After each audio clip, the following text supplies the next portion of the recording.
अन्य सभामुख महोदय, यो सुकुम्बासीको विषयमा धेरै कुराहरू आएका छन्। हामीले काठमाडौँ उपत्यकामा रहेका खोला किनारमा जुन एकदमै जोखिमपूर्ण अवस्थामा बस्नु भएको थियो, उहाँहरूलाई चाहिँ अर्को ठाउँ सार्ने काम गरेको हो। हामीले उहाँहरूलाई त्यो हेर्दाखेरि त्यो खेदाको अवस्था देखे पनि यो 4 वर्ष अगाडिदेखि नै म स्थानीय सरकारमा हुँदा नै सङ्घ सरकारलाई भनेको कुरा चाहिँ के थियो भन्दाखेरि उहाँहरूलाई त्यहाँबाट स्थानान्तरण गरेर होल्डिङ सेन्टरमा राखेर जो सहीमा सुकुम्बासी हुनुहुन्छ, जसको चाहिँ देशभरि कतै पनि एक धुर जग्गा पनि छैन, एक आना जग्गा पनि छैन, उहाँहरूलाई चाहिँ त्यो जग्गाको व्यवस्थापन नेपाल सरकारले गर्नुपर्छ। त्यो हाम्रो सरकारको र हाम्रो पार्टीको मान्यता हो, त्यो उहाँहरूले पाउनै पर्छ।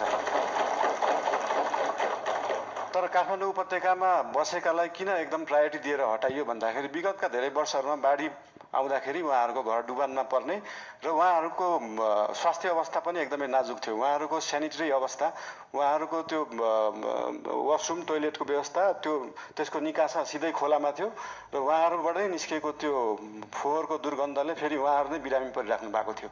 त्यसले गर्दाखेरि उहाँहरू बिरामी पनि परिराख्नु भएको थियो, खोला फोहोर पनि भइरहेको थियो र त्योभन्दा सबैभन्दा ठुलो कुरा चाहिँ उहाँहरूको ज्यान जोखिममा थियो। उहाँहरूको ज्यान जोखिमबाट जोगाउने काम गरेको हो नेपाल सरकारले। र जहाँसम्म उहाँहरूलाई जग्गा व्यवस्थापन गर्ने कुरा छ, त्यसको निम्ति भूमि सम्बन्धी हाम्रो समिति पनि बनिसकेको छ। हाम्रो मन्त्रालयले काम गरिरहेको छ, 2-3टा मन्त्रालयले यो विषयमा काम गरिरहेको छ। अस्ति अर्थमन्त्रीज्यूले पनि यही आर्थिक वर्षभित्र हामी यो गर्छौँ भन्नुभएको छ। यसको लागि जति समय लाग्छ त्यति समय लाग्छ, हतार गरेर हुँदैन। यो चिजलाई चाहिँ जति समय लाग्छ, 35 वर्षमा नभएको चिज 35 मिनटमै नखोजौँ, त्यसलाई अलिअलि केही समय लाग्छ।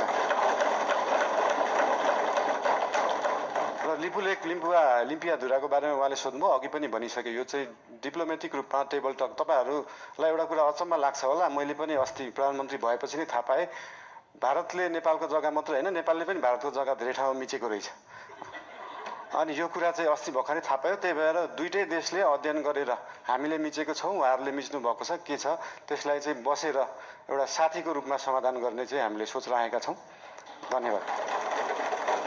सहकारीको विषयमा पनि सोध्नु भएको थियो। सहकारीको विषयमा पनि अहिले एउटा कोष खडा गरेको छ र बाहिर न्युजमा आए जस्तो नेपाल सरकारको पैसा गएको मात्रै जस्तो देखिन्छ। हामीले सहकारीबाट उठाएको पनि पैसा छ। अस्ति लास्ट विकको रिपोर्ट हेर्दाखेरि 3 करोड जस्तो सहकारीबाट उठाइएको थियो, 50-60 लाख जस्तो दिएको थियो। यसको मतलब सरकारको पैसा गइरहेको होइन, हामीले सहकारीहरूबाट उठाएरै उहाँहरू पीडितहरूलाई पैसा बाँड्ने हो। त्यसमा कुनै पनि कन्फ्युजन नराख्न अनुरोध गर्न चाहन्छु। धन्यवाद।